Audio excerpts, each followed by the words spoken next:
Hello mga friendship! Welcome sa aking mini vlog!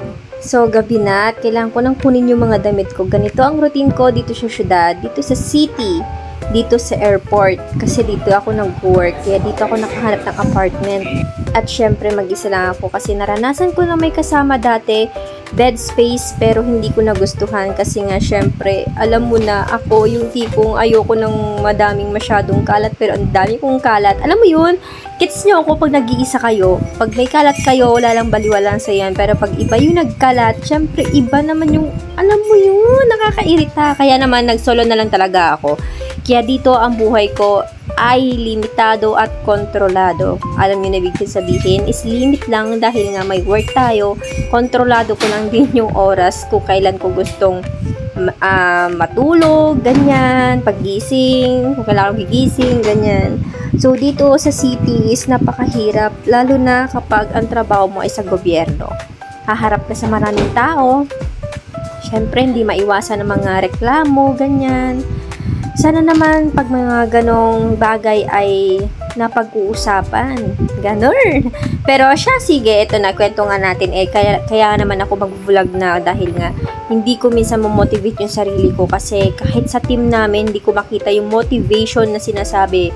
Alam mo yung down na down ka na nga tapos wala pang i-motivate sa team nyo. So parang, what my life? So ganon, nakakapagod na rin talaga magtrabaho pag ganon. Hindi sa totoo lang kasi lahat naman ng books na nababasa ko is more on, alam mo yun, pagdating sa trabaho, ganyan, kailangan mo i-motivate yung sarili mo, sa ganyan, hindi naman ako leader or something like supervisor, pero syempre, kailangan mo rin i-motivate yung sarili mo kasi mag-isa ka lang. Syempre, pag hindi mo kasi i-motivate yung sarili mo, besh, is sobrang madadown ka, naboboringan ka, wala kang ginawa kundi tulog ka hanggang sa lumaki yung bilbil ko. Kaya nangyari sa akin, lumaki yung bilbil ko. Kaya naman, this time is mag-vlog, mag-exercise na ako. And then, lahat ng gagawin ko, ay gagawin ko na. Pero, ang hindi ko magawa is yung freedom. Char! So, freedom na gusto ko sana magtanim-tanim dyan kahit papano, mag-jogging-jogging ng komportable, wala masyadong sakyan. Dito kasi city, hindi mo yun magagawa. Kaya naman ito, nag-aayos na ako, naghahanda na ako para sa pagpasok ko ng panggabi. So, ang uwi ko niyan is 6 AM. So, ayan lang ang ginagawa ko after nyan. At syempre natulog ako kasi wala tayong tulog pag gabi. Minsan, binibigyan na tayo ng konting oras. At syempre, kung hindi tayo makakatulog, magbabasa tayo ng book para more knowledge and para ma-enhance pa natin mga sinasabi natin, mga English. Para kapag may kaharap tayo mga foreigner o yung mga Pinoy na kapag asawa ng foreigner na maraming rants sa pasahero, maraming rants pagdating sa screening, madali natin silang kausap. Kaya kailangan natin ng pangmalakasang English yan.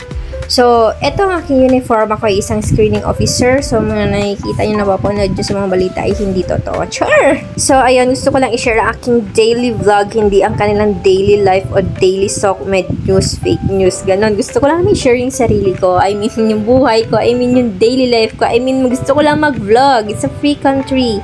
I have my freedom. This is my vlog. Kaya, kung mag-comment kayo, bahala na kayo sumagot sa comment nyo. Kaysa naman buhay ng ibang tao ang pagkakitaan ko, kaya mag-vlog lang tayo. So, see ya on my next mini vlog. Ganito na tayo sa airport. Magpa-flight na tayo. Charis, sana all magpa-flight. It's very, very soon. So, malay mo, uwi na tayo Pampanga.